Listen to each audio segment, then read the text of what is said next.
வணக்கம். எனது பிரச்சனைகளில் இரண்டாம் பாகம். அதாவது எனக்கு விரை பகுதியில் வலிகள் வேதனைகள் அதிகமாக இருந்தது. அப்பொழுது மருத்துவரை சென்று நான் கண்டேன்.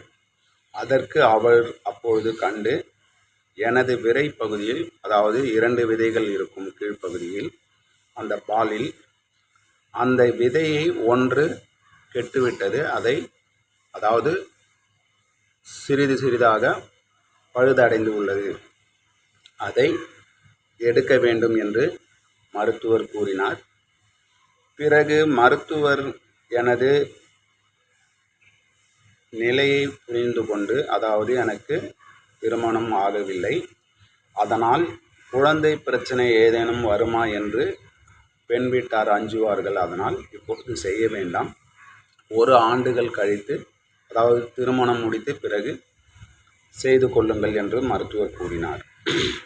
அதாவது முழு பரிசோதனையும் செய்து எனக்கு ஒரு விரைப்பகுதி கெட்டு இருக்கிறது, அதை உடனடியாக அறுவை சிகிச்சை செய்ய வேண்டும் என்று கூறியவர், பிறகு அதை நீங்கள் உங்கள் பிரச்சனை, அதாவது திருமணம் செய்து குழந்தை பிறந்த பிறகு நீங்கள் செய்து கொள்ளலாம் என்று கூறினார். இப்பொழுது ஆப்ரேஷன் செய்ய வேண்டியது இல்லை என்று கூறினார். ஆனால் அந்த ஆப்ரேஷன் செய்தால் எந்த பிரச்சனையும் கிடையாது, யார் வேண்டுமானாலும் செய்து கொள்ளலாம்.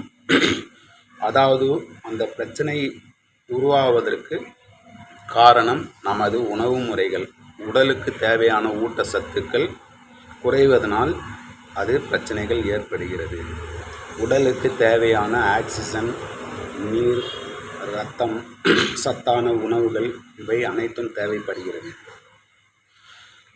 இந்த பிரச்சனையை நான் எப்படி சரி செய்தேன் என்றால், உடற்பயிற்சியில் ஸ்குவாட் செய்யும்போது விரைப்பகுதியின் வால் பகுதி அதிகரிக்கும். எனக்கு பிரச்சனை வந்தபோது வால் பகுதி முழுவதும் சுருங்கி சின்னதாக இருந்தது. பிறகு நான் பயிற்சி செய்து அதை வால் பகுதி பெரியதாக ஆனவுடன் எனக்கு அந்த பிரச்சனைகள் சுத்தமாக எதுவும் இல்லை, எனது பிரச்சனை தீர்ந்தது. ஆனால் இன்றளவும் அது போன்று வால் பகுதி சுருங்கினால், அதாவது எனக்கு சத்துக்கள் குறைந்தால், நீர் குறைந்தால், எந்த பிரச்சனை இருந்தாலும் எனக்கு அந்த பிரச்சனைகள் தோன்றும். அப்பொழுது சிறிதாக தான் இருக்கும். நான் அதற்கேற்றாற்போல் சத்தான உணவுகளை உட்கொள்வதனால் இப்பொழுது அந்த பிரச்சனைகள் எனக்கு இல்லை. அதே போன்று கை விரல்களை எல்லாம் கண்டீர்கள் என்றால் தெரியும்.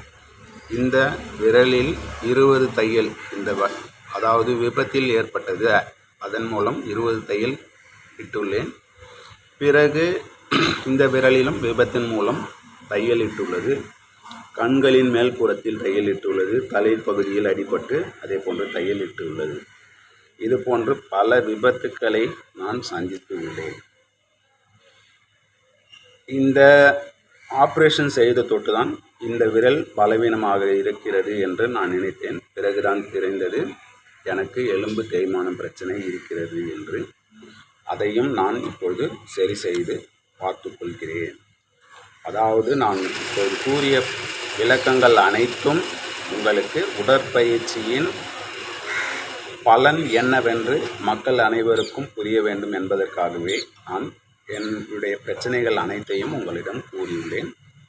அனைவரும் உடற்பயிற்சி செய்யுங்கள், நல்ல பலன்களை காணுங்கள், உடலை ஆரோக்கியமாக பார்த்து கொள்ளுங்கள். வணக்கம்.